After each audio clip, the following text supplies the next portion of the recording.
जगदम्ब अम्ब जननी ज्ञान बुद्धि की दाता जी। अरे सरल तिहारे जो कोई आवे सफल मनोरथ पाता जी।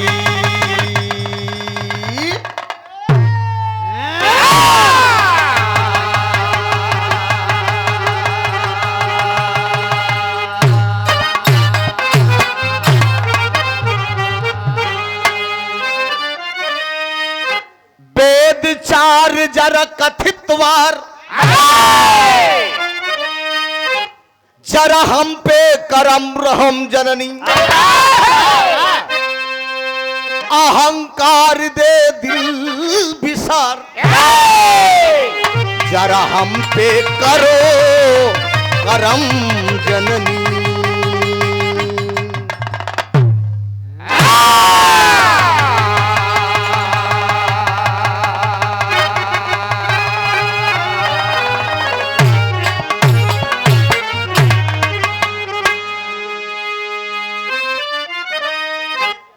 नमो नमो गुरुदेव जी नमो पिता यरुमात नमो नमो रसना मेरी माइले हुलेखनी।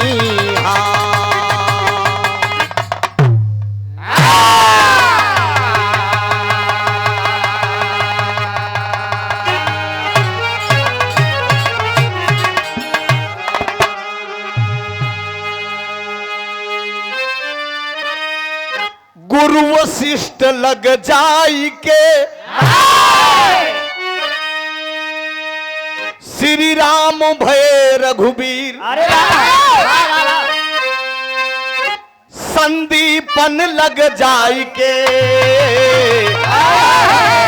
श्री कृष्ण भय यदुबीर।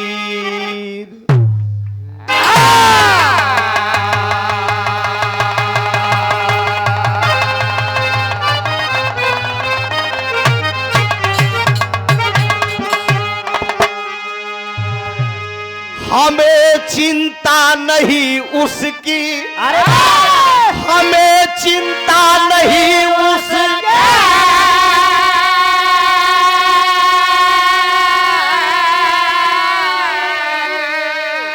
उसे चिंता हमारी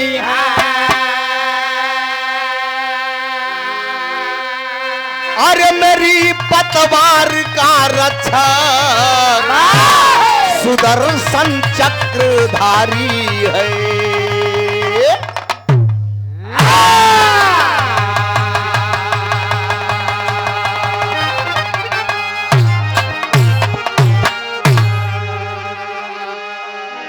तू दुर्गा बनी अइलू तोहरे बल पे हम चलावत भाला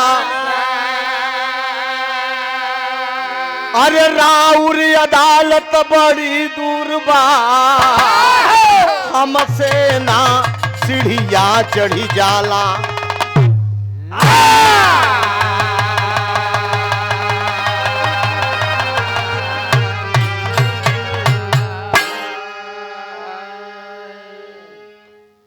माननीय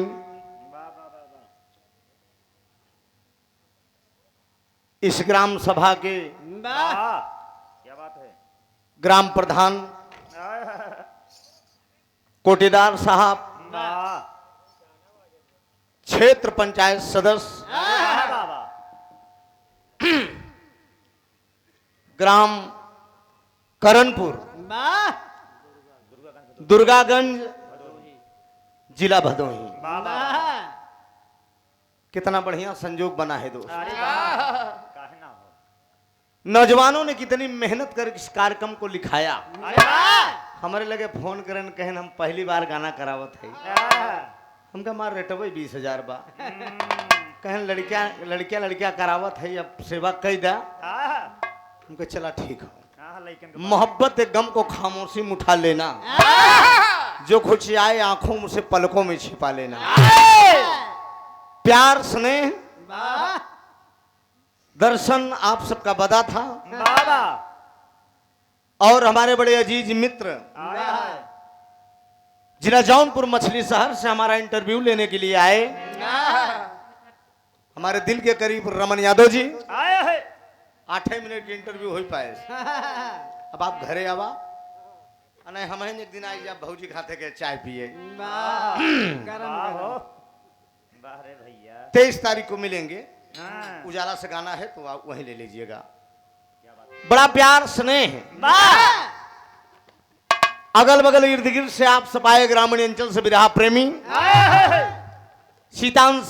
सीतांश या सावित्री जैसी माताएं बहनें, और इस समय विरहा की विरहा जगत में एक भूचाल। अरे बाप रे बाप, भूचाल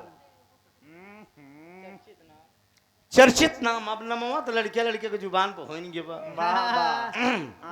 अभी कौनो रमना की नहीं तो बाटू नहीं कि न बताई जेकर नमो बा मुस्कान। वो डरम वाली जिन समझे, हम तो कर सबके याद कराए देते नहीं भूल जाए हर हर कि डरम वाली चमकी रही मुस्कान जो काट काट। बिरहा की गायिका मुस्कान चंचल बारे प्रतापगढ़ के बहुत बहुत वंदन अभिनंदन है। भैया इस समय भैया बाबा आप सब समझते ही गदहा का धरती अब का हम नहीं जाए कहाँ के धरती देखा आप अब कहाँ के धरती हुई गवैया गदहा बनी ही। गदहा काम बड़ा चढ़ होते का जान ले। गदहा हम बड़ा खतरनाक काम कह दे थी। अब सब जाए दे सब बात। वंदना का आनंद आपने अभी लिया दोस्त। बड़ी खूबसूरत महफिल में देखा बेटवा हमार तो मूड जनतैया काका का हाल आवत नहीं छुआ तो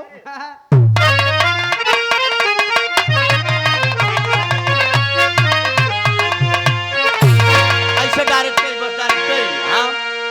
हे पियाहिया में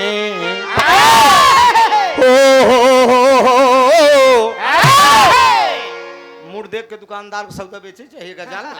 यही बारीकी है, यही मूडा यही खरीदे वाले बैठा देख लिया कहा भैयन के अगवा मई हो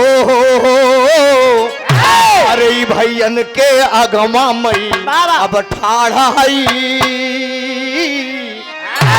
अरे भैयन के अगवा मई अब ठाढ़ा कुछ सूझत नायब खाई का बस बाट सहारा माई का भैयन के अगवा ठाढ़ा कुछ सूझत नायब खाई का बस बाट सहारा माई का भैयन के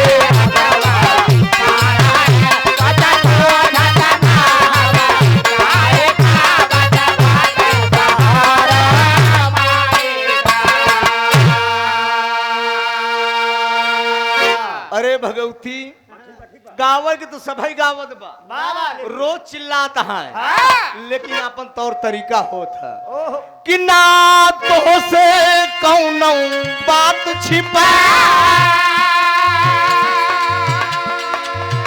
ना तो से कौनो बात छिपा मैया सब कुछ तू जानत है। अरे तुझसे कौनो बात छिपी बा के कितना उपारू ना था तू जानत हो ना तुझसे कौनो बात छिपा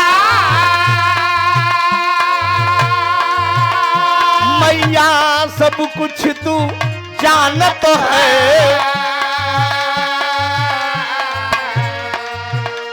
के करा मन में का भाव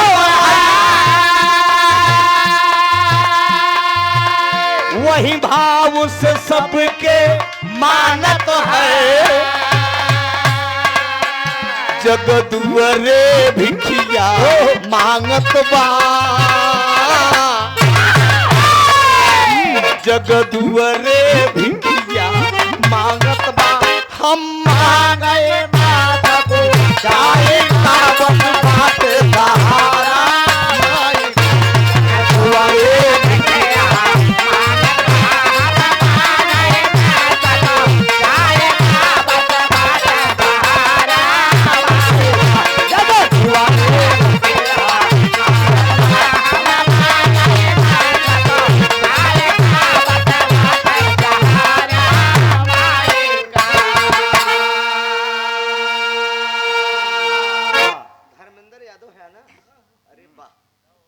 धर्मेंद्र यादव बाजा तो हर तनिक साफ कराई साफ कम बोलत बा झंझनाहट बा में एक और हल्का सा बढ़ाया था झंझनाहट खत्म एक एक बात समझ में आवे देखा हम मार चिचियाई वाला गवैया ना एक जान हम ऐसा गायत के एक बात समझ में आवे मार फालतू भौकाल बनाए से का मतलब है साला बात समझिन में नहीं आवे मनई के वह गरियावत की जही कहीं सारे बेमतलब के आयन पढ़वा नरियान हैं सोचा धर्मेंद्र यादव जी कमेटी के संचालक साहब बड़ा प्यार रहन बेचारू फोन लगाएन कहन बतिया आप स्वीकार कैला लेकिन 1000 सूरत वाले तो हर भाई हैं हाँ?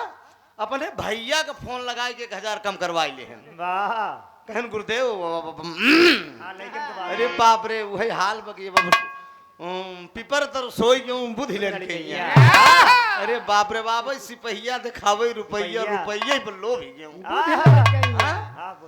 वाह क्या बात है रे बारे धर्मेंद्र कितनी बढ़िया पहली बार विवाह हो रहा है दोस्त बड़ी खूबसूरत व्यवस्था है घी को लड्डू टेढ़े मेड़ सही एक जाना जमन खाबे अच्छा लगबे करी दोस्त ये अपनी माटी के भाव है वो सुंदर पुष्पहार एक स्वामी अड़गनानंद महाराज जी का प्रसाद साफा और ये सादर 500 रुपया का पुरस्कार कमेटी के भगवान करे कमेटी बना रहा और कमेटी में जय जय हुआ जय पदाधिकारी हो बारी बारी से माला ले आई जा यही बहाने परिचय हो जाए सब जान पहचान हो जाए कि कमेटी में कितना लोग मिल के विराह कराए यहाँ दोस्त अब हम गावत है आप सब आवत रहा काम होत रही बहुत बहुत प्रणाम हो आशीर्वाद की परीक्षा है तनी बात ध्यान दे आप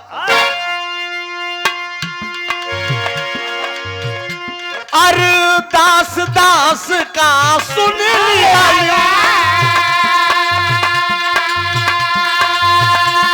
अरदास दास का सुन लिया बस बही नजर घुमा दिहलू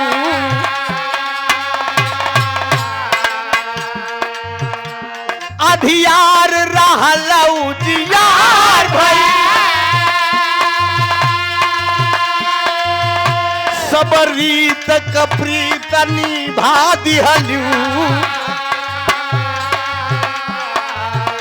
जब तोहई ढोली भर दिहलू जब तोहई झोली मोरी भर दिहलू दूसरे से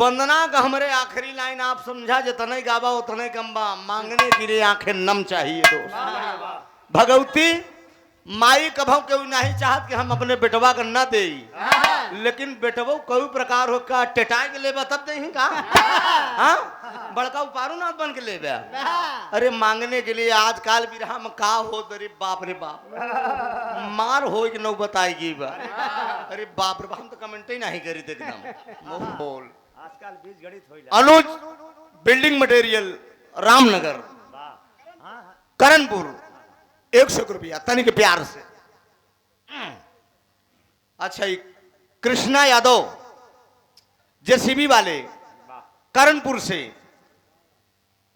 केबीवाई ईंट उद्योग पिपरी ₹200 का पुरस्कार ली भट्ठा मालिक है। हाय हाय। शोभा तो नहीं देत लेकिन अब ले लेत है। हाँ, मालिक। घी को लड्डू टेढ़े मेर सही। वाह। अरे बाप रे बाप। अच्छा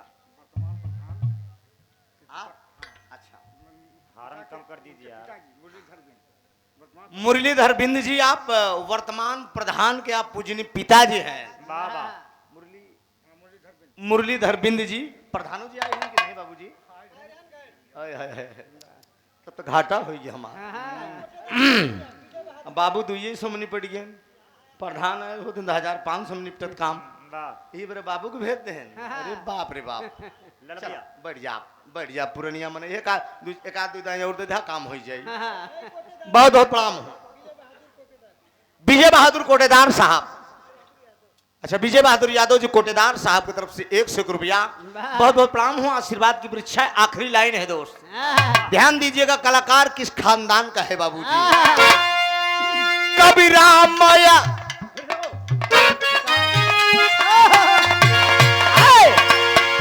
कभी राम आधार है दर गईले,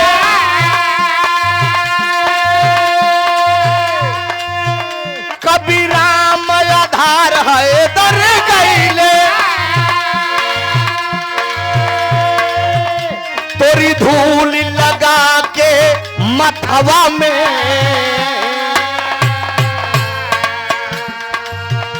कुल की मर्यादा है मैया, राम गुलाब अनिल जी के हथवा में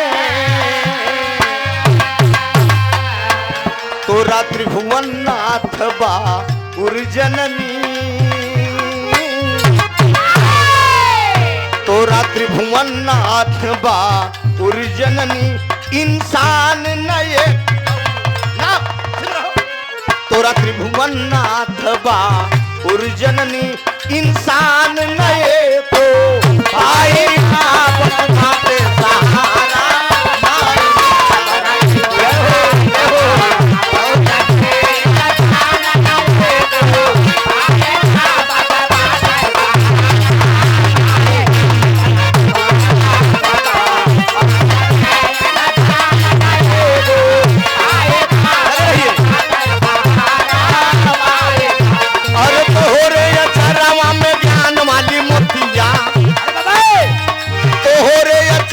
में ज्ञान वाली मोतिया दोनों तरफ देती न लुटा।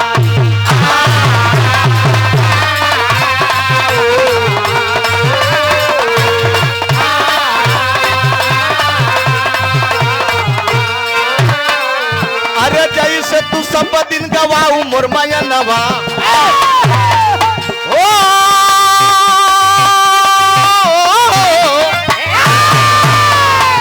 अरे जैसे तू सब दिन गवाऊ मोर माया नवा, काहे न गवाऊ तू?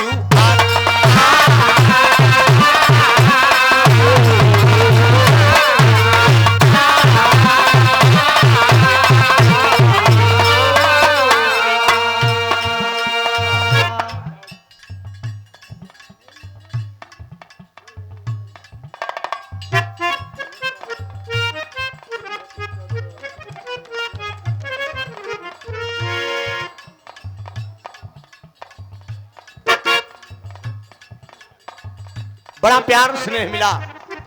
बाबा लोलारक नाथ जी, यही बगल में आपका आवास है। 2-3 बार कार्यक्रम आपके मंच पे हुआ है। एक बार बिरहा हमारे प्रेमचंद भाई का कराए दे। अब बड़ा बिहल लड़ाई हुई है। अरे बाप रे बाप, क्या बात है। बाबा जी का प्यार दुलार था। बाबा जी हमारे घर तक चल के गए थे प्रोग्राम लिखाने। घर गए तो फायदा बासी, फोन पे उतना बेमुरवत इंसान बात करता है। घर पे गए पे ना थोड़ा नरम हो जाता है आदमी। बाबा जी की के कार्यक्रम की बड़ी खूबसूरत व्यवस्था है। महाशिवरात्रि पे कार्यक्रम आपने कराया था। अनमोल पुरस्कार सुंदर पुष्पहार देकर आपने मेरा सम्मान किया है। बहुत बहुत प्रणाम हो। आशीर्वाद की परीक्षा है।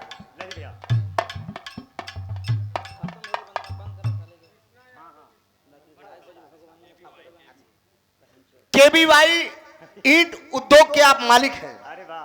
कृष्णा यादव जी जेसीबी के मालिक भी हैं। अरे वाह वाह वाह। और ईंट उद्योग भी है, एक साफा वाह सुंदर पुष्पहार, ये सादर 500 रुपए का पुरस्कार आपने देकर सम्मान किया है। बहुत बहुत वंदन है। भगवान करे एक भट्ठा व 4 भट्ठा हो जाए। वाह। ई बियादरी के दिल की आवाज बह के जानना। हाँ। हाँ, परमात्मा देह से कभो धन कम न होई।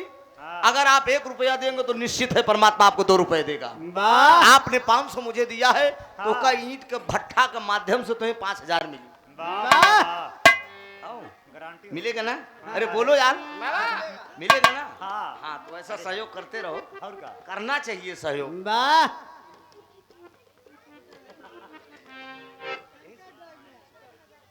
अजय यादव जी, टैंकर। टैंकर के आप ड्राइवर हैं। वाह। सुंदर पुष्पहार सादर 500 रुपए का पुरस्कार है।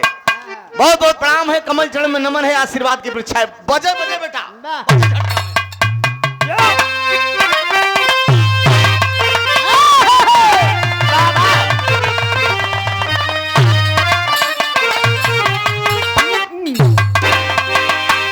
यो, यो।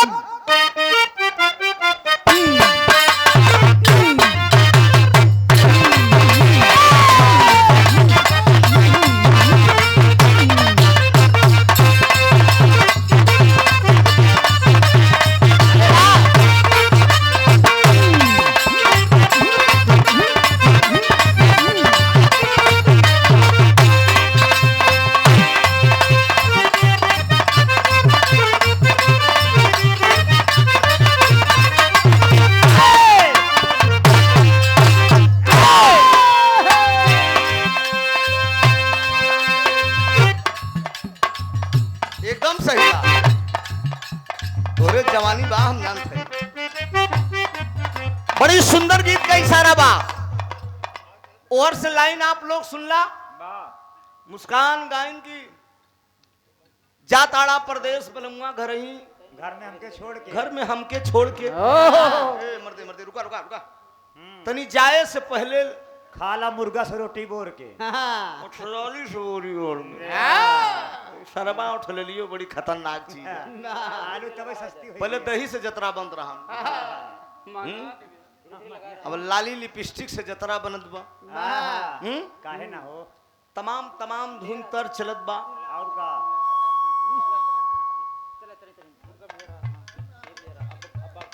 लेकिन ये हमारे अरविंद मुन्ना, वाह वाह वाह अब हम पुरान मनई हाँ काका यो बाचा का मेल बेटा। वाह। अब तू बजावा देख हमरे बस के बाकी नहीं बा।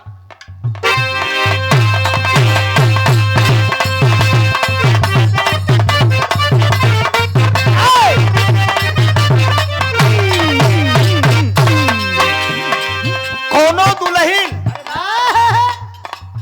मर्दबो शौकीन में मेहरनुओ शौकीन बा।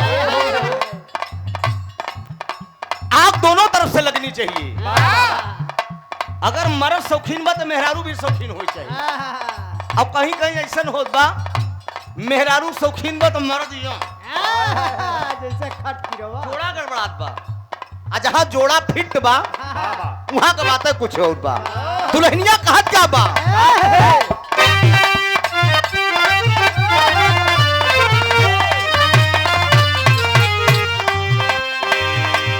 हो गई पूरा डेकोरेट बलम, करिया ऊपर नीचे से बलम।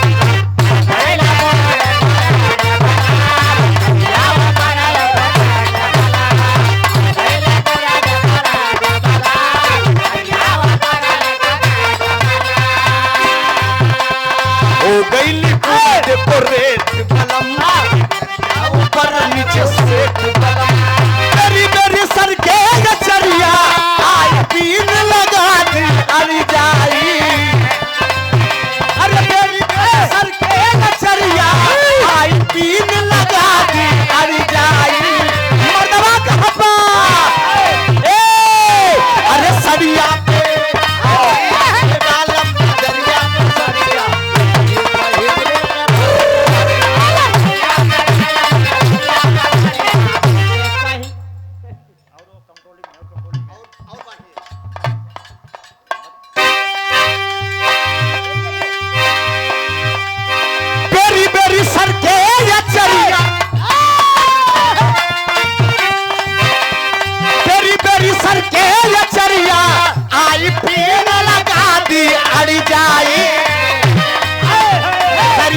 के सरिया पे डालम न दरिया कसरी महीने के परीक्षा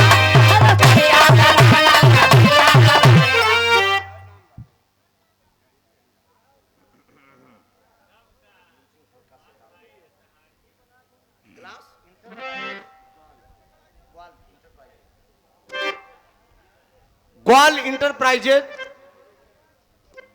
दयाल पशु आहार 100 रुपया का पुरस्कार करणपुर से।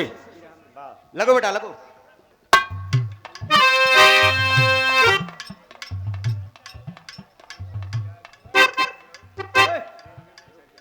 गुलाब यादव जी आप रेलवे में आप कार्यरत हैं, कहां से? छड़ियापुर से।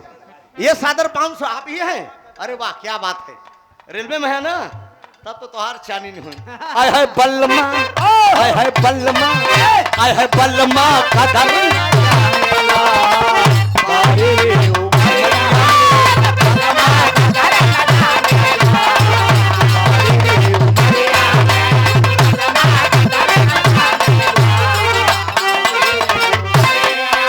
अरे कितनो झुका के राखी, कितनो झुका के राखी, आई कोमला शरीरिया है बलमा, आय है बलमा, आय है बलमा कदर न जानेला बारे उमरिया में बलमा कदर न जानेला।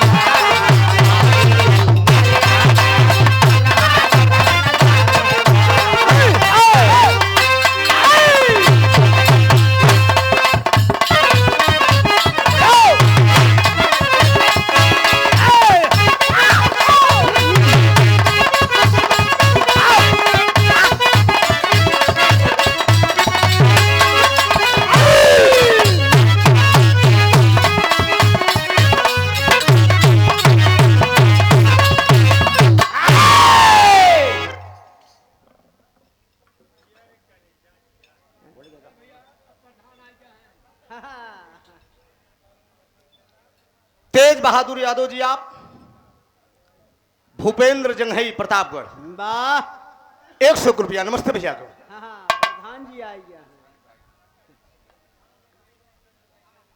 मनोज बिंद भावी प्रत्याशी जिला पंचायत सदस्य वार्ड नंबर 9 भदोही जिला पंचायत के उम्मीदवार हैं आप।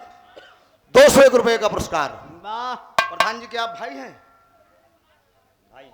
प्रधान जी के छोटे हैं ना, बड़े भाई हैं। हाँ आए थे, 200 रुपए वो भी दिए हैं। क्या बात है। कमल चरण में नमन है, आशीर्वाद की परीक्षा है।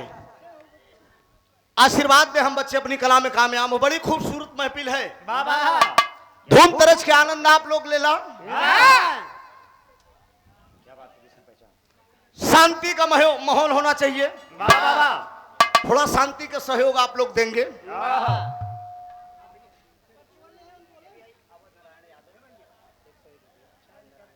अवध नारायण यादव जी आप 100 रुपए का पुरस्कार।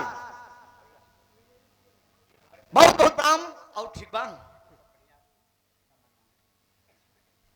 आदरणीय रमाकांत यादव जी हमारे बड़े पुराने अजीज हैं आप। बहुत दिन से कई मंचों पे मुलाकात भी हुई है। सादर 100 रुपए का पुरस्कार आया है।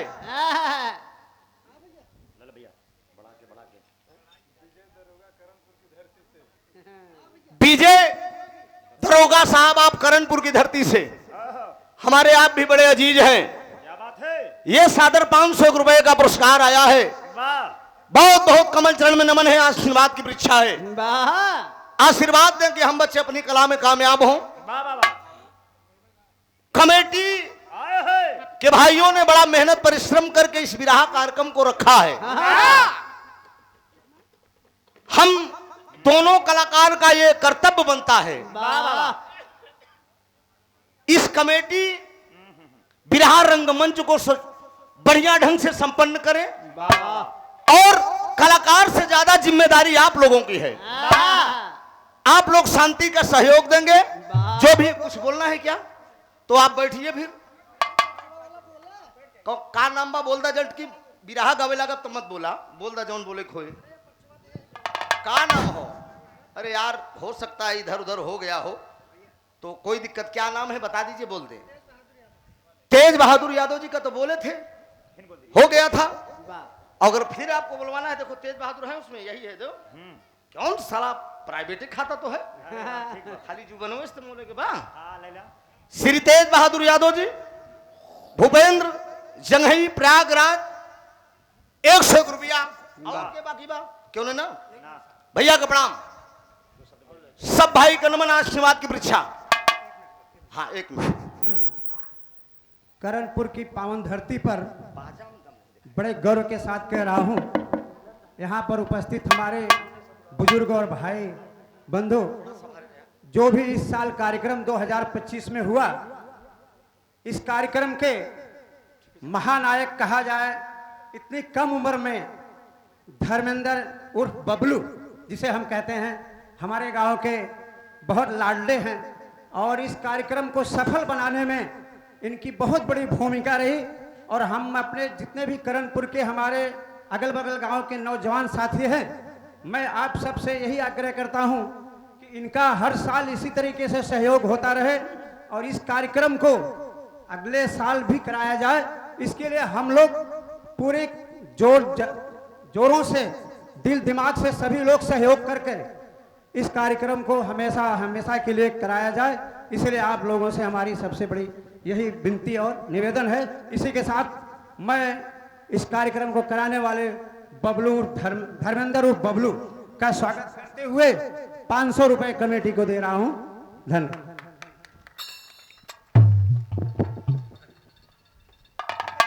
बहुत बहुत धन्यवाद रमाकांत जी, आप इन बच्चों का सहयोग कर रहे हैं, इससे बढ़िया आप और क्या चाहिए। ये नौजवानों का हौसला बुलंद करना वाह हम लोगों का कर्तव्य है, हम लोगों का फर्ज बनता है कि नौजवान अगर कहीं भी अगर मजबूर हो रहा है, टूट रहा है, तो उसे हौसला देने का काम करें। बिहार की लड़ाई आप लोगों ने देखा, चुनावी सरगर्मी है, छपरा से खेसारी लाल यादव लड़ रहे हैं। हाँ, तेजस्वी यादव ने इस बात को सिद्ध कर दिया, उप मुख्यमंत्री होकर 17 महीने में 5 लाख नौजवानों को नौकरी दिया है तेजस्वी यादव जी ने, और जिसमें से कि 2 लाख नौकरी उत्तर प्रदेश के नौजवानों ने बिहार में जाकर लिया है। न जाने कितने 2 लाख नौकरी उत्तर प्रदेश के, क्या इधर उधर बात नहीं, काम पे फोकस रहा करो। 2 लाख नौकरी नौजवानों को देने का काम माननीय तेजस्वी यादव ने किया है। तो नौजवान मेरा कहीं कमजोर नहीं है। अभी अभी विरहा की लाइन में आप लोगों ने मुस्कान चंचल से बड़ी सुंदर प्रस्तुति, आपने धार्मिक प्रसंग सुना है। महाराज जनक जी, महाराज दशरथ, रावण, कई प्रसंग लेते हुए आप लोगों ने सुना। एक विरहा का आनंद देहरों से ले लिया, खाली 25 से 30 35 मिनट में ले बेटे।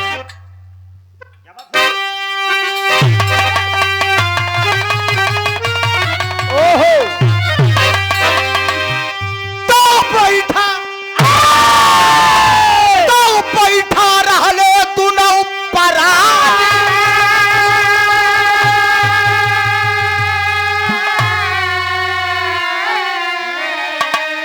अरे हंस के कहे मंदोदरी,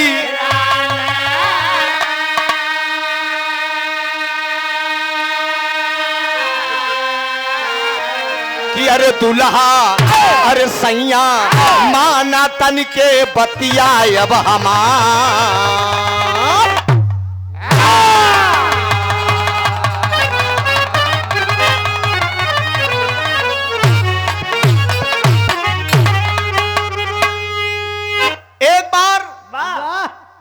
लंका नगरी में मंदोदरी दशकंधर दोनों प्राणी बैठा है। बाबा जी मंदोदरी लंका में मेला लग गया, जैसे आज मेला लगत बा, लंका में मेला लगा। अब मेला लगा वो मेला में कैलाशपति भगवान भोलेनाथ स्वयं चले आए। ये देखा माया, सोचन अपने अपने दुल्हन पार्वती से कहन कि दुल्हन हमारे चेला खिया मेला लगा बा। तो कहन चेला का मेला से हमसे का मतलब बा? अरे कहन तनी चल तू भगवान भोलेनाथ कैलाशपति दोनों प्राणी बाबूजी भेष बदल के उन लंका नगरी में मेला घूमे आएंगे। इतने में हर मंदोदरी को मंडोली गए। अब कहा मंदोदरी कहा हमहू चलब मेला में, हमहू चलब। अब बाबूजी लंकापति कहन कि मंदोदरी चलबू मेला में? कहन हाँ चलब। जब दोनों प्राणी चल देते हैं तो एक ही कवाली का भाव है दो।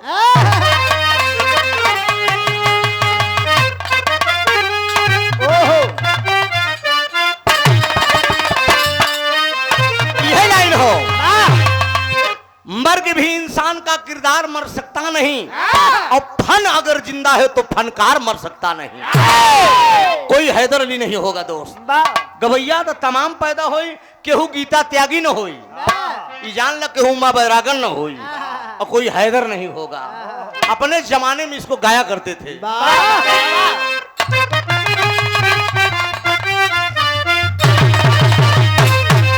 यह लाइन हो कि अरे काबे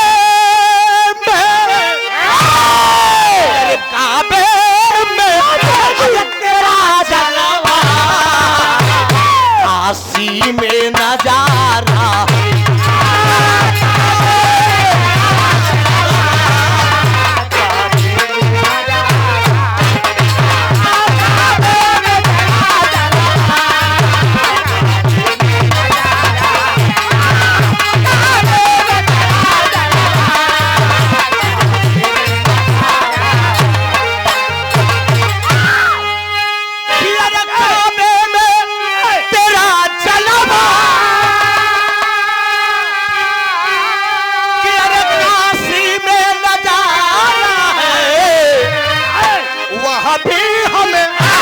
वह भी हमें अरे प्यारा है, वह भी हमें प्यारा। रामदेव बाबा रामदेव ये बड़े कहा थे ना कि जामोंद की जरूरत है। लोग कहलन कि रामदेव अब कुछ नहीं, हमके रामदेव बहुत कुछ। कैसे ना मिलना चाहिए टाइगर भी जिंदा। लेकिन लाइन है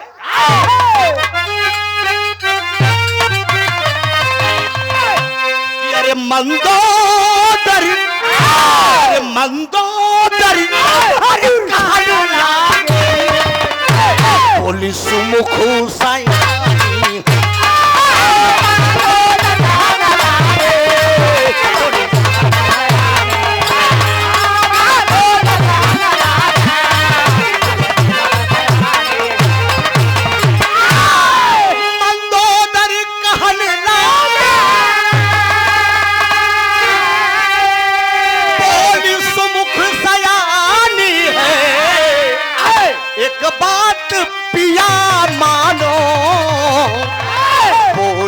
मधुरी वाणी है।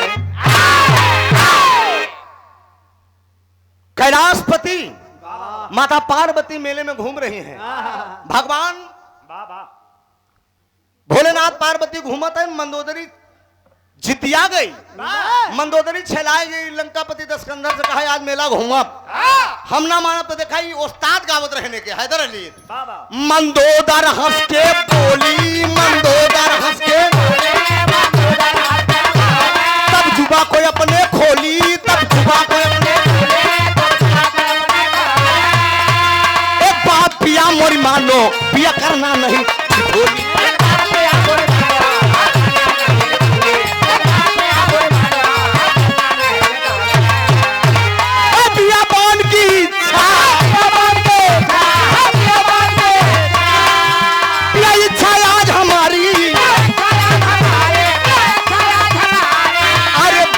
चरण करने जाऊं स्वामी अर्ज हमारी।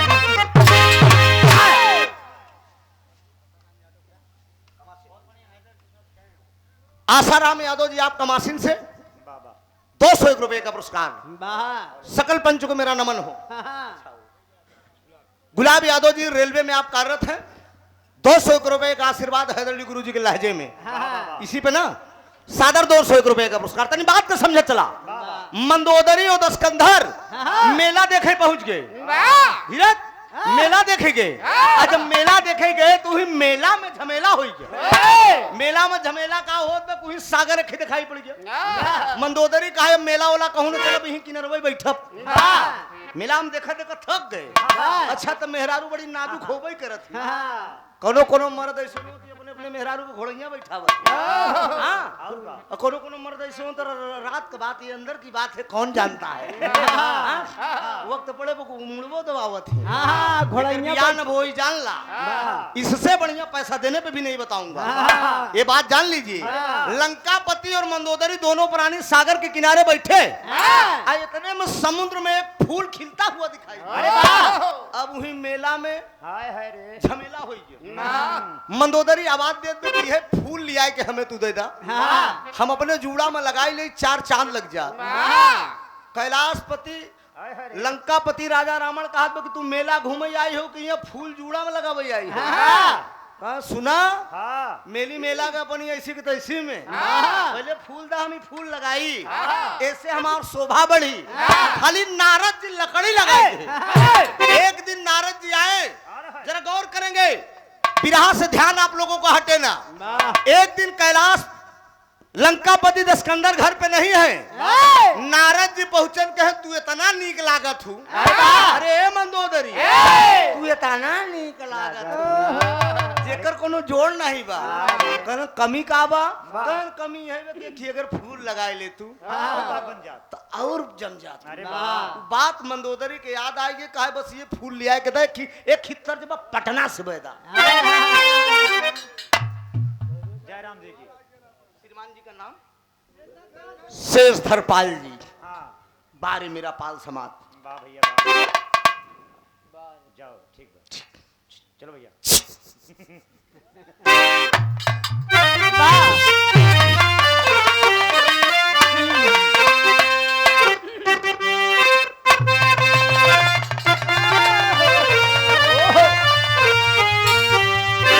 यह तरज के लाइन बा। अरे पटना से बैदा बोलाई दा वो नजर आ गई गोइया।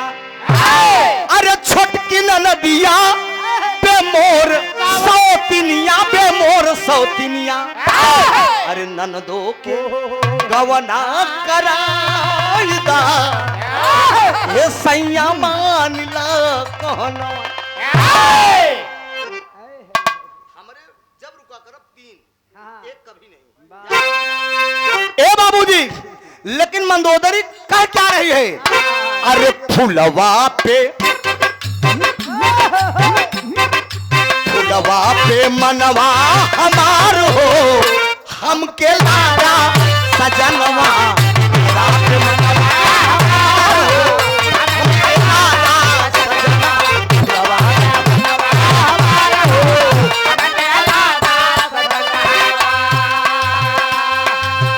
लादा सजनवा हो लादा सजनवा हो लादा सजनवा हो लादा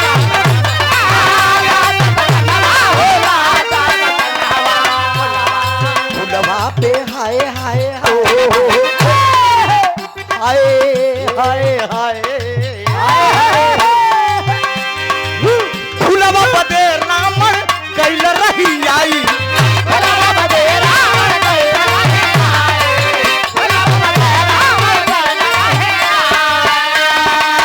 पनिया में जब कदम बढ़ाई पनिया में जब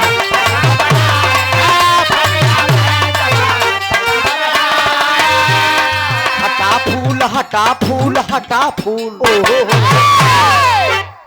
पानी में कदम धर दिया। समुद्री फूल लाकर मुझे दो। मंदोदरी कहा में के जूड़ा में लगाओ 4 चांद लागी। रावण ले बदे फूल जब सागर में प्रवेश कर गया। फूल मायावी है विरह को सुनने वाले श्रोता बंधु। फूल खसक गया और जब फूल खसक गया तो धीरे धीरे हिया तक पानी लग गया। जैसे पकड़े कोशिश करत आगे खसक गया हिया तक पानी लग गया।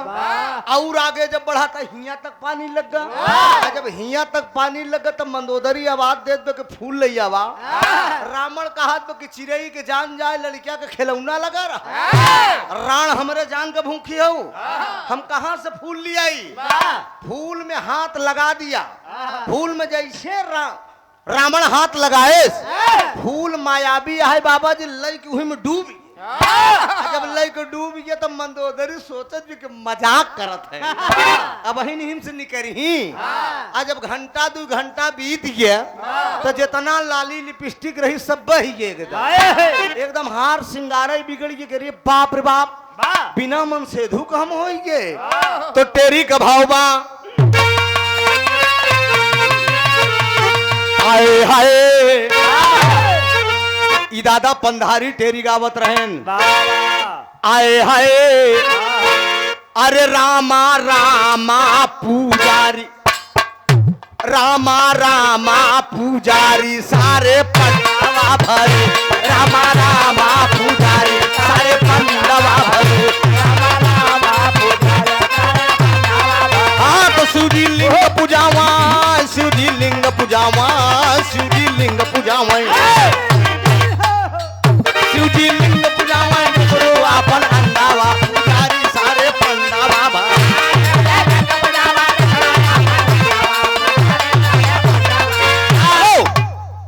शिवजी कोई बात नहीं पहली बार है सेट हो जाओगे शिवजी लिंग पूजावा विष्णु अपन अंडवा पुजारी सारे पंडवा भय अरे बही गई बही गई बही गई बही गई गाजरिया बही के डाले पीती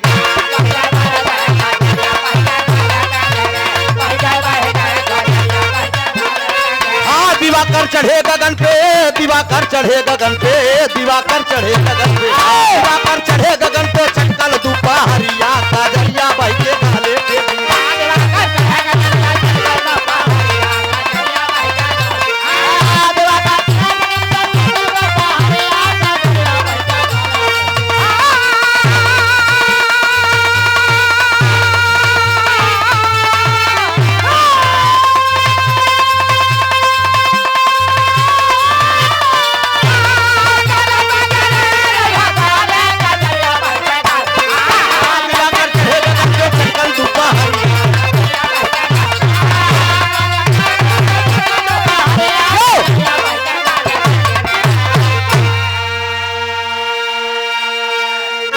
मंदोदरी अपने मन सोचई बाबू मन में किया विचार लंका नगरी में हम जाबई पूछी हई हुआ का जब नरनार अरे बाप रे बाप मंदोदरी सोचत में कि हमारा स्वामी न जाने कहाँ चला गए वहीं रसातल में जाके डूब गए बाबूजी पूरा हार श्रृंगार बिखर गया मंदोदरी के पूरा हार श्रृंगार बिखर गया लेकिन ये बतिया भी ही छोड़ दिया ई लंका पति का फूल लई कहाँ का जहाँ क्षीर सागर था भगवान ए गुलाब गुलाब चचा डिस्टर्ब होते हाँ अच्छा लग रहा है ना तो यही बात पर निकाल दे कुछ ले आवा हाँ तो लड़किया बच्चा है कुछ अभी देखा भाई आप खुश हो तो लड़किया कुछ न कुछ थमाई देते बचवा हमार बढ़िया काम कर बेला बेटवा काफी खाए ले है हाय हाय हाय चाट खाए ले है दिखाई हमरे बाबू को प्यार दुलारा देखा 200 रुपया दोस्त खुशी होती है अब लागत बा कि हमार मेहनत सफल बा बाबू हमारे दे देहन तो 200 रुपया का पुरस्कार गुलाब यादव आप रेलवे में कार्यरत हैं अब रिटायर तो नहीं बा ना पतो तो आवत ही तो ध्यान देवा करा पतोहियन के विजय दरोगा ऐसे एसआई साहब 200 करणपुर के धरती से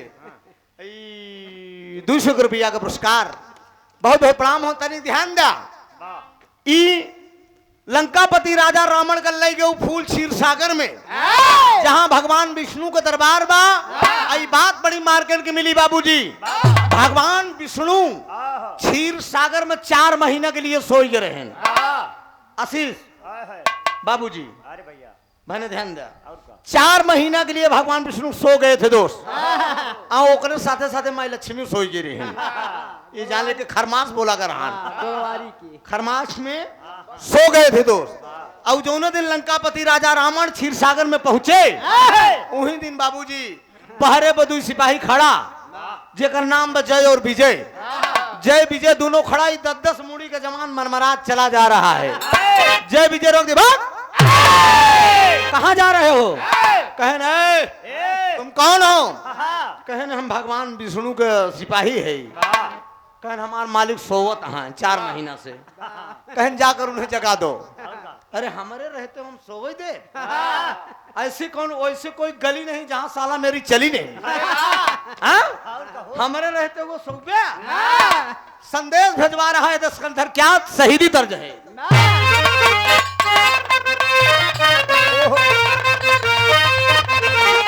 यह दर्ज की लाइन है, अरे हुसैन जैसा शहीद आजम जहां में कोई हुआ नहीं है। लेकिन बाबूजी लंकापति दस्कंधर जय विजय से कहते क्या है? अरे जा करके भगवान से कह दो, जा करके भगवान से कह दो, रावण द्वारे आया है, रावण द्वारे आया है, रावण द्वारे आया है, जा करके भगवान से कह दो, रावण द्वारे आया है, रावण द्वारे आया है,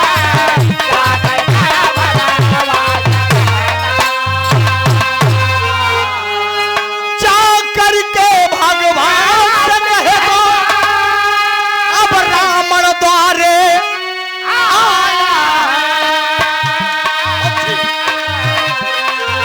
द्वारपाल पहुंचा है जाके, द्वारपाल पहुंचा है जाके, सारे बात बताया है, सारी बात बताया है, सारे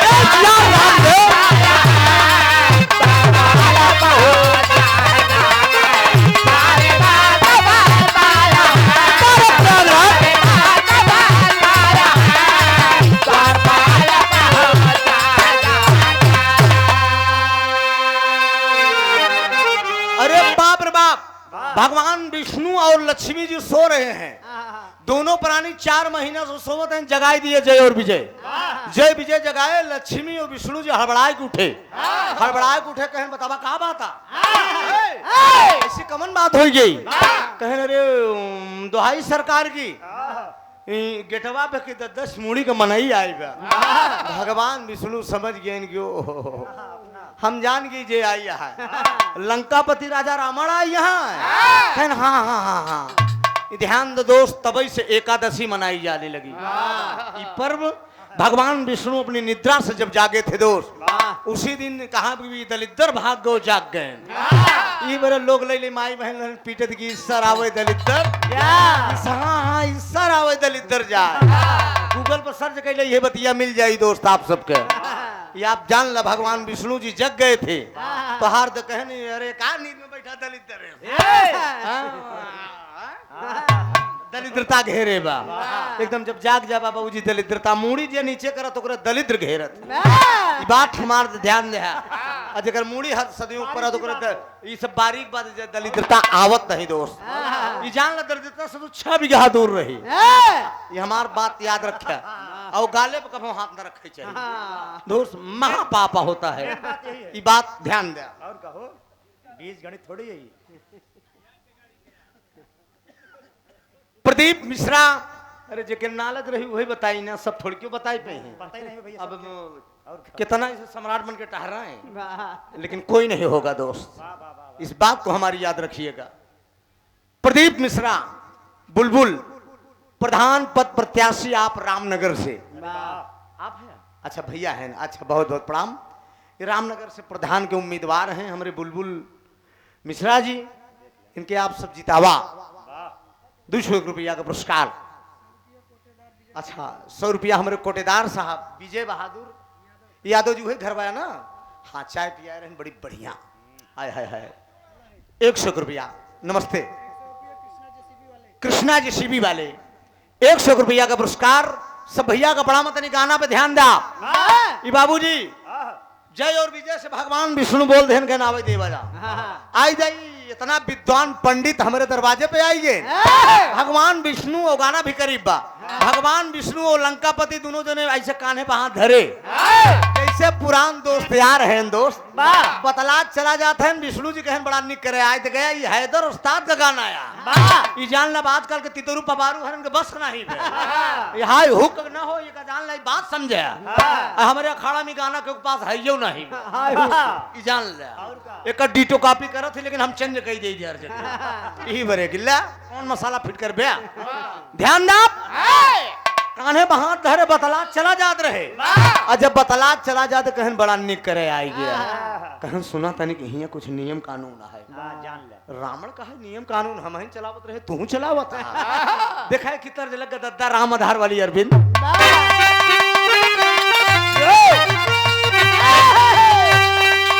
अरे जिया हमार करेजा तू जहाँ रहा बेटवा लहरात रहा चाहे हिया रहा चाहे फरुखाबाद रहा एकदम सही है। देखा हमार पहलौठी के लड़के आया कितना बढ़िया देत बदोस एक लड़की के बियाह हुई है एक लड़की के बियाह हुई है और ओकर नाम रहन चमेलवा चमेलवा पढ़ी लिखी थोड़ा सा टनटन रही और वो तो घेर रुकबे ही रहे एकदम और साथी संगति कहन कुछ लागा था कहन पेड़ा लागा था बर्फी लागा था एक ही पहुंचा कहा सुन बे सस्ता आइटम बताई बढ़िया आशीष 26 अप्रैल ध्यान दे बात खाली सवाब पाव गुल्लैया ले ले केवल कम पैसा बढ़िया काम हो या दोनों पराने कुरकुराया कहन ये से बढ़िया जुआड़ दोस्त वही है दोस्त वही है जो कम खर्च में काम निपटाए ये बात ध्यान दे कहन दोनों परानी कुरकुराया 8 बजे भाई साहब पीछे रखे हो का एकदम बुआ नहीं खाएं मौसी नहीं खाएं जीजा नहीं खाएं डेहरौचा क्रास करे जात बा तने में बाबूजी मेहरारू थकी रही हुई एकदम ऐसे लेटी बा एकदम बार से एकदम लेटी बा जब जूता बूट के आवाज सुने खट खट मेहरारू उठ गई पहाड़ कहा पिया गुड नाइट भाई मगरुआ करस का पीछे से आगे ले कहा गुड़ नहीं गुल्लैया लिया ना कुरकुरावा मेहरारू समझ गई कि तू कितना बड़ा पढ़ा लिखा जवन पूछे थे पहले का जवाब आओ कहे घूंघटवा खोल दे कहा घूंघट नहीं पहले जवन पूछा हाँ बेटा आवा आवा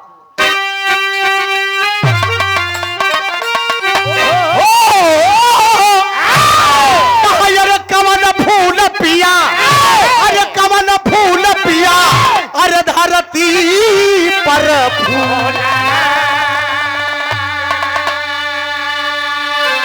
कहाँ कमल फूल पिया अरे धरती पर फूले कहाँ कमल फूल आया समान है पियावा कमल फूल आया समान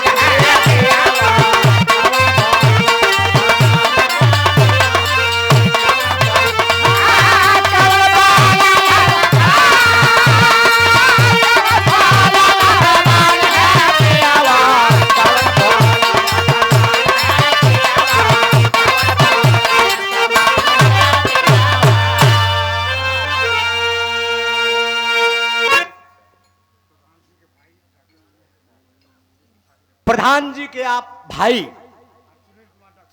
डॉक्टर सुनील कुमार बिंद जी ना ये बड़ा है कि छोटे हैं ये डॉक्टर साहब ना डॉक्टर साहब के करकमों द्वारा ये बहुत सन्मोल के पुरस्कार सुंदर पुष्पहार कमन फूल धरती पर फूले कमन फूल आसमान है पियवा मर्दवा जवाब देते गरीब नहीं के ऐसी तैसी में अरे तोरे भरे तो हमारा हरिम पढ़ ले रे कहा बेला चमेली अरे बेला चमेली अरे ही धरती पर फूले कहा बेला चमेली अरे ही धरती पर फूले वह ज्यादा शुरू जाया समान है ज्यादा शुरू जाया समान है पर रामदेव एकदम सही हो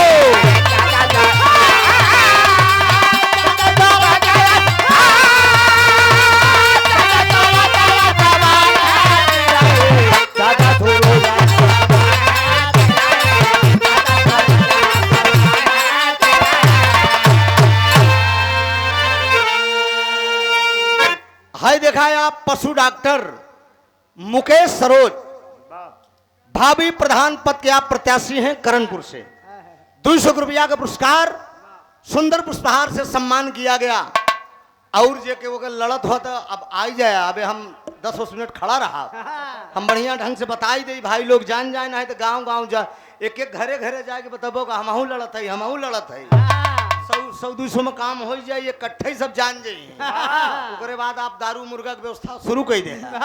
ध्यान दे आप बाबूजी, एक लाइन हमारी तरफ से बिटवा।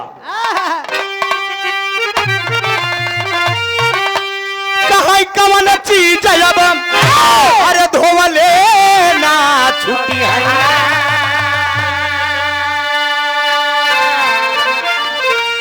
अरे कवन चीज अरविंद धोवले ना छुट्टी है, का न मिलई उधार है मितावा। कवन ऐसी चीज पर धोए से कितनो धोवा लेकिन छूटी न, कवन ऐसी चीज पर कितनो मांगा लेकिन केहू उधार दे कहा कलंक चीज अब अरे कलंक चीज अब अरे धोवले ना छुट्टी है, अब मेहरी मिलई ना उधार है मितावा, मेहरी मिलई ना उधार है मितावा, मेहरी मिलई ना मेहरा उधार क्यों न देई।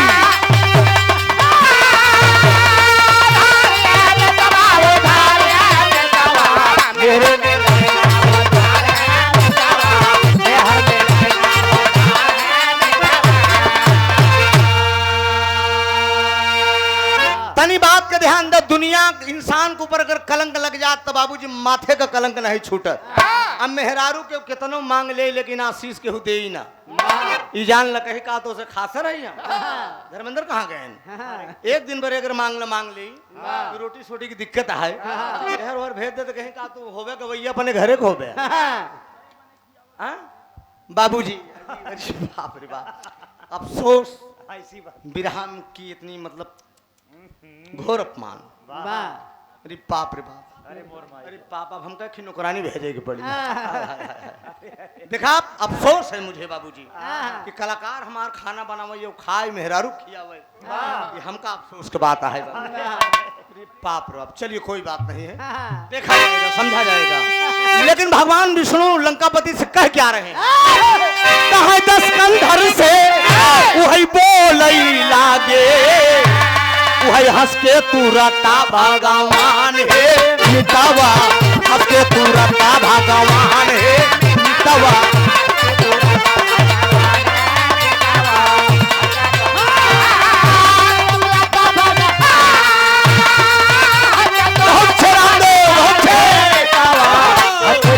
अरे प्रयागराज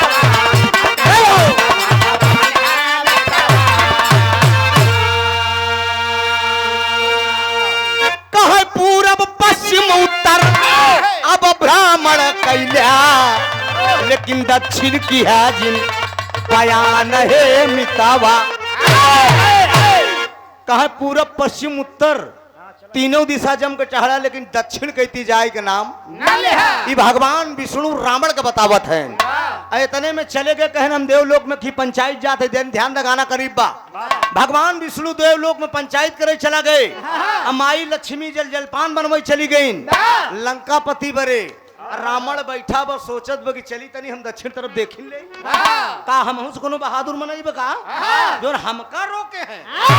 भगवान विष्णु जान रहन की घमंडी मनई बा, ई जिद्दी मनई बा। दरोगा हम अगर एक रोक देती मानी नहीं आई जरूर, ई जान ला, इसलिए वो बोल दिए थे। आज जब चल दिए बाबूजी तो आल्हा का भाव दिया गया।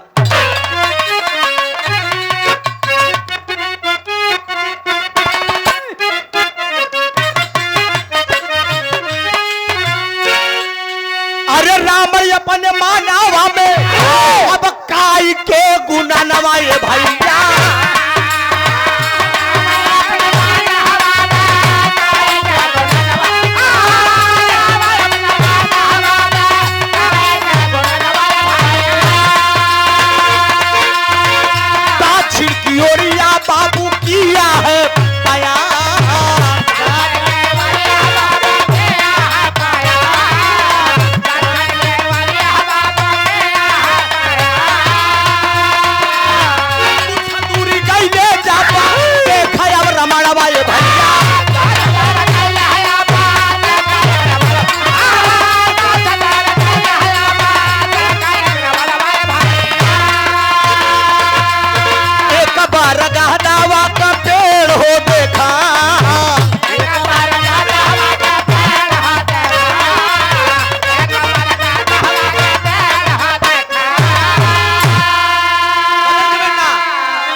लंबी सी डार बाबू लटा कई फसरिया।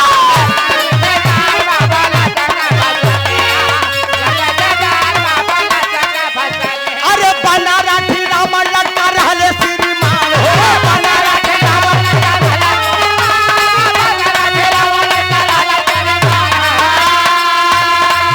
अरे मन सही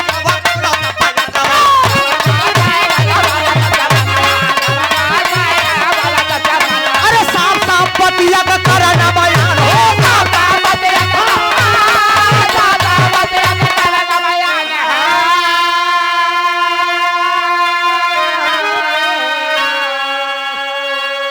गौर करेंगे बाबूजी। रावण दक्षिण की तरफ गया है।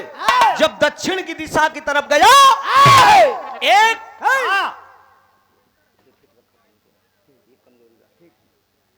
एक बरगद का बहुत पुराना पेड़ दिखाई दिया। वो बरगद के पेड़े में 16 रस्सी लगी रही। 16 रस्सी में एक रस्सी खाली, 15 रस्सी फुल।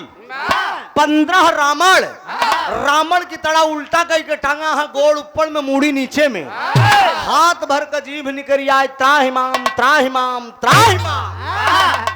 रावण मियान से तलवार निकाल लिया, कहा खबरदार, कौन तुम लोगों की ऐसी दशा किया है? उन्हन जवन 15 वहां उन्हन डांटा था, कहता है ए श्रीमान जी, परमिंदर सिंह एडवोकेट हाई कोर्ट रामनगर प्रधान पद के आप प्रत्याशी हैं। 100 रुपए का आशीर्वाद है वकील साहब की तरफ से। बहुत बहुत सब भैया का नमन बा, आशीर्वाद की परीक्षा है। उन्हन 15 कहत कहा है कि जाऊ ने तू नगरी के बना हुआ राजा।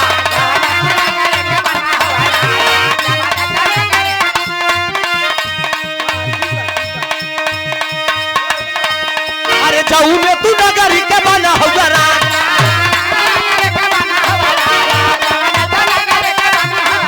अरे उनका नरेश हम रहे श्रीमान।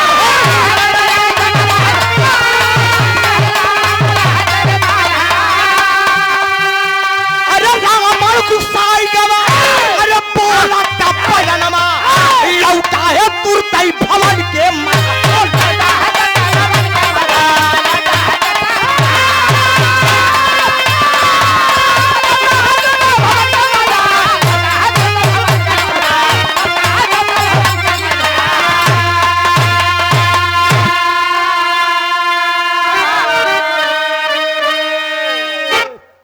रहू डाटे लागन कहन जौनी नगरी का राजा तू है, तोहरी की नहीं करनी करे है, देखा उल्टा कह के टांगा है।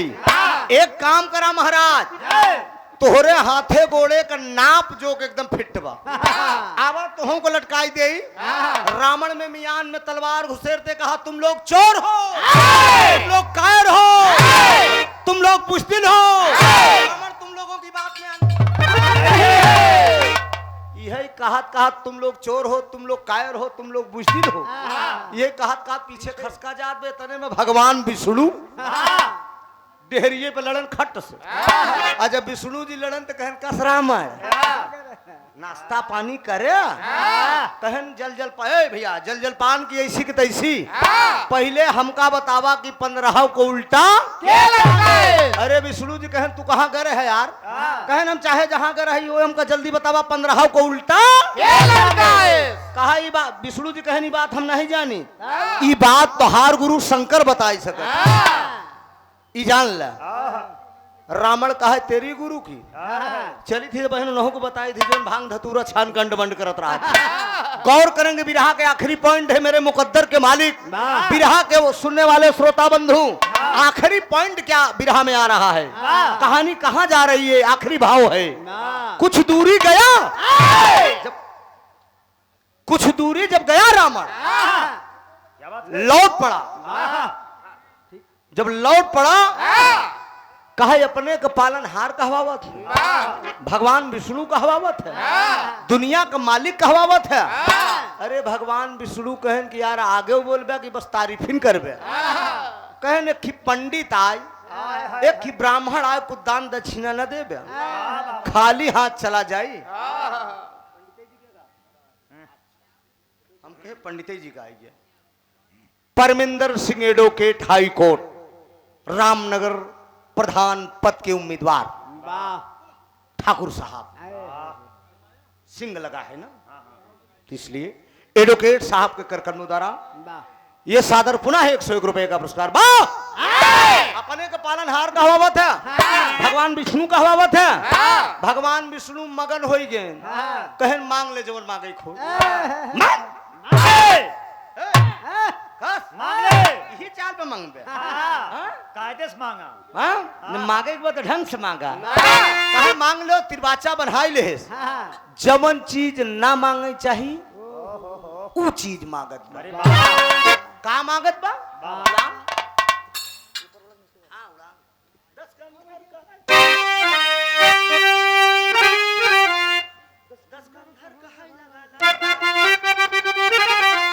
दस कंधर कहा लगा लड़का अगर तू प्रसन्न है करता दक्षिणा में दैदा तू लक्ष्मी गजरिया बह के गाले देगी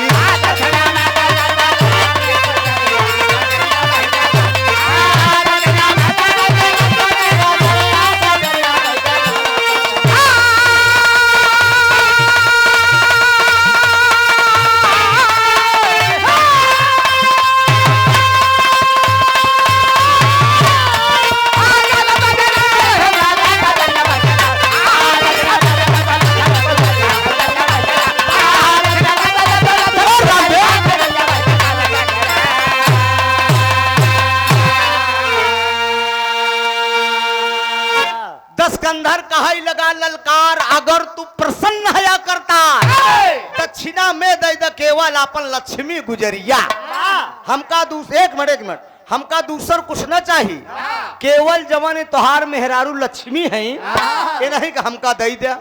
भगवान विष्णु कहन गजब करे यार क्यों मेहरारू देत कि हम हिंदे कहा एक बात बताई देखो दे नहीं ये रामल चले न अपने कौनो मंगतवा पंडित जी समझा विष्णु जी रोकन कहन रुका रहा जे का देह है ओनहु से पूछी आई गुलाब यादव जाबे का काहे बहने जाता है अरे बे समय है बे रुकबे की नहीं तनी रुका कई बजे ड्यूटिया है 6 बजे का है 6 बजे नहीं बजे बे रुका तनी की बेरी अरे नहीं पैर जी छुआ रुका का तनी की बेरी 2 मिनट अच्छा ठीक है धन्यवाद जा सुखी रहा 101 रुपया गुलाब यादव जी रेलवे में कार्यरत हैं आप भगवान करे अब रिटायर नहीं भगा ना काका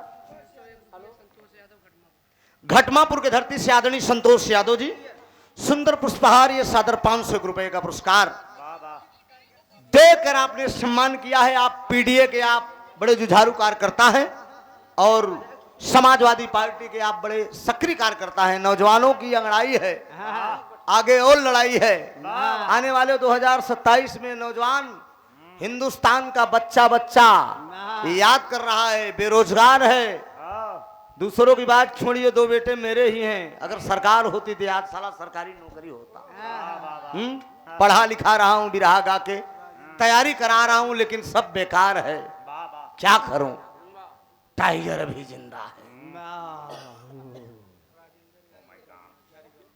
राजेंद्र प्रसाद यादव जी आप बरना झाड़ी से 101 रुपया भैया को प्रणाम हो आशीर्वाद की आवा आवा आवा दा माला ला हाँ ठीक हो लावा कुछ बा जा नीचे जा ठीक हो कोनो बात नहीं जा हाँ ठीक हो अरे पाल जी जा तू तो वही गलेरिया तो इसो दोस्त तो है साथी है तो के लगा दे दिन हम लाठी ले ली बोल दिए कश ना भगवान विष्णु बोले कहन जेका देह है उनहु को जाके पूछ के आई माई लक्ष्मी जल जल पान बनवे में जुटी रहन कहन दुल्हन आज गजब हो गया कहन का भ कहन आप तो काम दई दिन कहन केका देहा कहन उन्हें लंका पति अरे अरे बाप रे वो 10 मुढ़ावा के साथे हमार न बीती कहना बात तो का हम दई दिन आज तो का हम दई दिन कहन तू शंकर हो गया भांग धतूरा छान के अंडबंड करत रहा था रावण कहा का करते है दोनों प्राणी फुसुर फुसुर देखो दया नहीं कोनो हम चली फिर गौर करेंगे विरहा के आखिरी निष्कर्ष क्या निकल रहा है। भगवान विष्णु लौट के आए, लेकिन बार लंकापति राजा रावण दशकंधर वो विद्वान पंडित है कि भगवान विष्णु हाथ जोड़कर खड़े हो गए रावण के आगे। वो विद्वान पंडित रावण था। ये रामचरित मानस वाल्मीकि पुराण में नहीं मिलेगा मित्रों। ये मेरी विरहा की कहानी भवभूत महापुराण से लिया गया है। 186वें नंबर पृष्ठ पे ये कहानी मिलेगी। पृष्ठ सहित बता रहा हूं।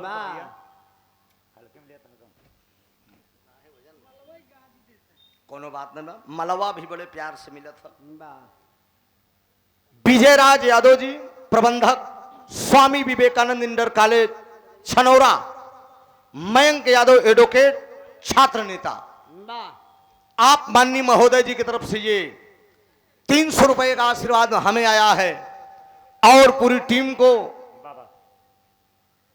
अनमोल पुरस्कार देकर सम्मान कर रहे हैं। हमारे पूरे टीम को, कलाकारों के हजारों रुपए का आशीर्वाद आपने दिया है। ये नौजवान हैं विजयराज यादव जी प्रबंधक साहब और मयंक यादव एडवोकेट साहब। नौजवान मेरा संघर्ष करने के लिए तैयार है, और जहां नौजवान है ये नौजवानों की ही पीड़ा समझकर हम यहां पर चले आए। एक बात पर बाबूजी, भगवान विष्णु वादा कर रहे हैं रावण से। क्या वादा कर रहे हैं?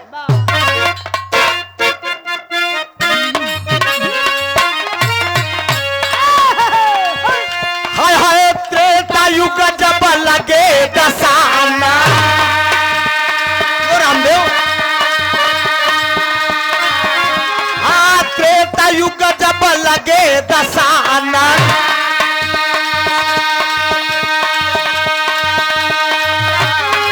हम हन ले राम योता। सतयुग की बात है। आए लक्ष्मी सीता हुई है,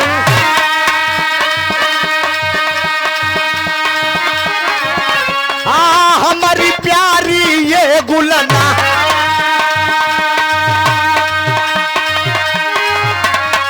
माता पिता के आज्ञा से हम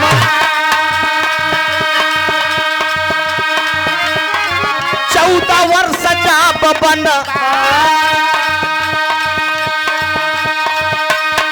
जोगी बन के आया वहीं पे, जोगी बन के आया वहीं पे, जोगी बन के आया वहीं पे,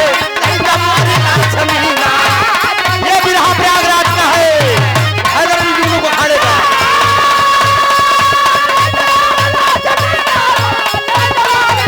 ये विरहा हैदर अली जुगनू को खाने सुनने दो।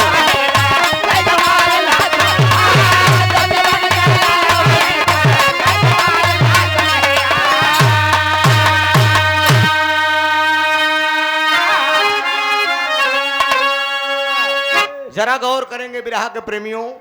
भगवान विष्णु ने वादा किया दशकंधर से कि हम ही विष्णु का अवतार त्रेता में राम रूप में होगा। हम ही विष्णु राम के रूप में त्रेता में रहेंगे। ये सतयुग है। ये लक्ष्मी हमारी जो औरत है, अर्धांगिनी है, ये त्रेता में भी रहेंगी सीता के रूप में। 14 वर्ष का मेरा वनवास होगा तो पंचवटी में जब कुटी बनाए के रह लागा, उसी समय रावण तुम्हारा अपनी भिक्षा ले लेना, मेरी अर्धांगिनी को ले जाना। त्रेता में भगवान राम का जब 14 वर्ष का वनवास हुआ, जरा गौर करेंगे रामलीला के रंगमंच पे आप लोग बाबा जी देखते होंगे कि रावण जो है सीता को चुरा ले गया। ये दिखाया जाता है पात्रों द्वारा, लेकिन मैं दावे के साथ डंके के चोट पर रंगमंच पर कह रहा हूं कि सीता की परछाई गई थी। असली सीता को हरण करके रावण नहीं ले गया था। सवाल यह उठता है कि 14 साल बन का है, 11 साल नहीं हो सकता था, 12 साल नहीं, 13 साल नहीं। भगवान राम का जब रात तिलक होने वाला है, उसी समय माई कैकेयी से बात कर रहे हैं भगवान राम, माँ तुम्हारे 2 वर धरोहर हैं, एक पर मांग लो राम का 14 वर्ष का वनवास, दूसरे पे मांग लो भरत का रात तिलक। क्यों? देवासुर संग्राम में जब आपने धुरी में आपने आप अंगुली लगाया था, वो वर आपका धरोहर धरा हुआ है।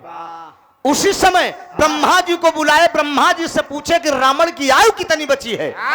रावण की आयु ब्रह्मा जी बताएं कहें 14 साल 1 दिन।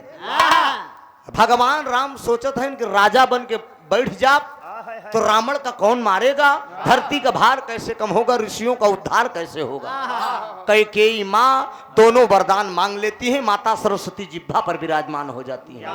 इतना बड़ा कलंक माता कैकेयी लेती है। महाराज दशरथ वरदान देते समय ये बोल दिए थी कि कैकेयी तेरे नाम पर कोई पिता अपनी बेटी का नाम कैकेयी नहीं रखेगा। 3-4 नाम का मेहररुओ बड़ी खतरनाक होती। जैसे भैया के जान ला 3-4 ठी नाम ऐसे मंदोदरी नाम क्यों कम रखा थी लोग, मंथरा कम रखा थी, चमेलवा कम रखा थी, चंपवा कम रखा थी। ये सब इंटरनेशनल नाम बा। कैकेयी सुमित्रा रख देंगे, कौशल्या रख देंगे, चा का खतरनाक चमेलवा नाम जान ला और पा। अरे वाह हो, आज भी इसको काट देना आप लोग यूट्यूबर भाई, पा शब्द काट देना, नहीं मेरा कोई साथी हाँ समझ गया। डायरेक्ट मार देगा। क्यों अरविंद, खतरा हो सकता है ना, ये छप कर ए बाबू कोई अपनी बेटी का नाम कैकेयी नहीं रखेगा।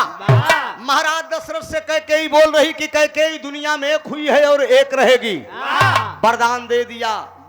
असली सीता लंका में नहीं गई थी। भगवान विष्णु जानते थे कि सतयुग में हमारा रावण का वादा हुआ है और वो त्रेता में आएगा। नकली भेष में आया और नकली सीता लेकर गया। सवाल ये उठता है कि असली सीता कब गई थी, अगले राउंड में देखा जाएगा, बिरा बड़ा हो जाएगा। आखिरी भाव है बेटा।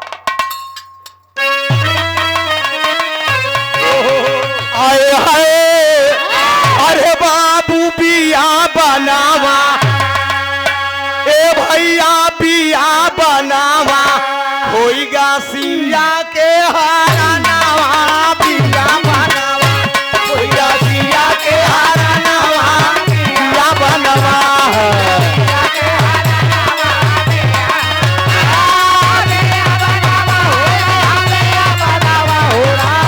अरे रामदेव यादव, हमारे रामदेव का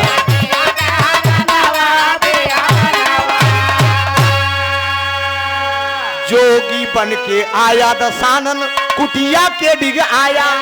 अरे लागे मागन भिक्षा माँ से, वही कोमल बहन सुनाया, बाबू बिया बना ततुर तैलई के उड़ा गाना, बिया बनवा।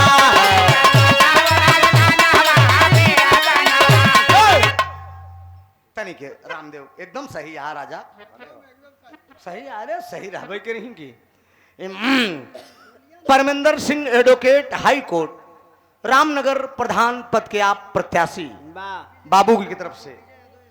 विजय यादव एसआई साहब, 200 रुपया का पुरस्कार प्रणाम साहब को। सुभाष यादव आप करणपुर से, अरे बारे करणपुर गांव, एक बार गांव को नाम जोरदार ताली आप सब बजा दो। कितना बढ़िया संयोग बन गया, कितना बढ़िया ही करणपुर में आए के लगा दोस्त है।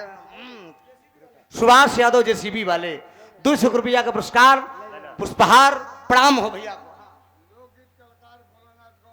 भोलानाथ गौड़ लोकगीत कलाकार हमारे भैया की तरफ से 100 रुपया का पुरस्कार, बहुत बहुत प्रणाम हो। आशीर्वाद की परीक्षा है, कहना है कि जोगी बन के आया दशानन, कुटिया के डिग अरे लागे मागन भिक्षा माँ से, कोमल बहन सुनाया, बाबू बिया बना तुरंत लई के उड़ा गाना, बिया बना।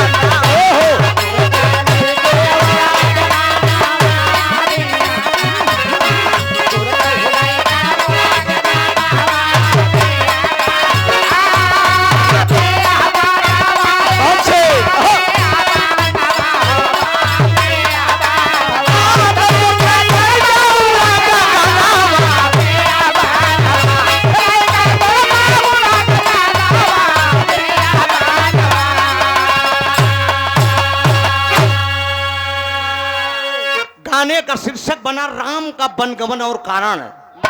नकली भेष में आया और नकली सीता लेकर गया दोस्त लंका में। अब बिरहा का हमारे यहीं से समापन बा। ओकरे बाद मुस्कान चंचल से आप सब बढ़िया बढ़िया गीत का आनंद ला। आखिरी भाव है दोस्त, स्वामी गीतानंद अनंत भय भुल्लुर तक दिए को तारी, राम धार हैदर अली जुगनू गुरु अनिल जी गीत।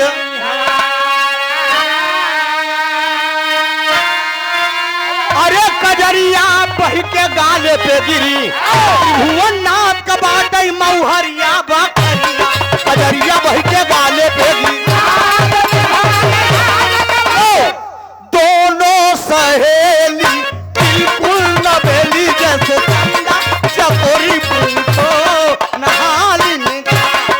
दोनों सहेली बिल्कुल नवेली जैसे चंदा चकोरी पूछो नहाली निका।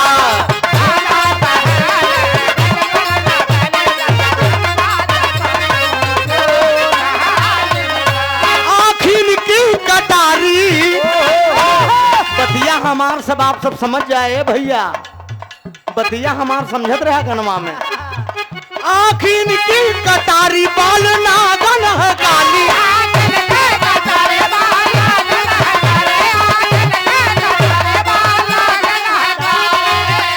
आखिर की कटारी बाल नागन है काली, गोरे गोरे अनार जैसा है काली। दोनों सहेली बिल्कुल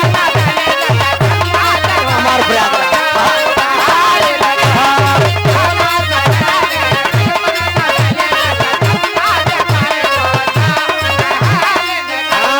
दुनिया का मेला, दुनिया का मेला, मेले में लड़की लड़की अकेली संगी है नाम उसका है। क्या बात है दोस्त, कितनी बढ़िया बात है।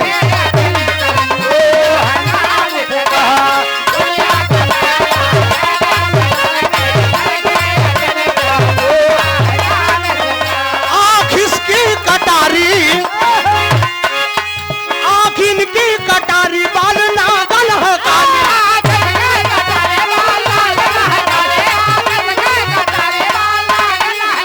आँख इनकी कटारी, बाल नागन है काली, गोरे गोरे अनार जैसा कालिन का। कहा नहीं हरे कहाल कहा चूम चटाका, नहीं हरे कहाल कहा चूम चटाका, सात हो रे घरे रहन चूम। अरे कितनी सहेली तोरे, अरे नारी न बेली तोरे, मेलवा का 5 लाख दिया भूल गया, मेलवा का 5 लाख दिया भूल गया, सात हो रे घरे रहन चूम चटाका, लगे तनी हमरे आवा चूम, हाथ से अब हम खियावा चूम। अरे नारी न बेली तोरे, अरे कितनी सहेली तोरे, आई बिकाई बरे घोड़ा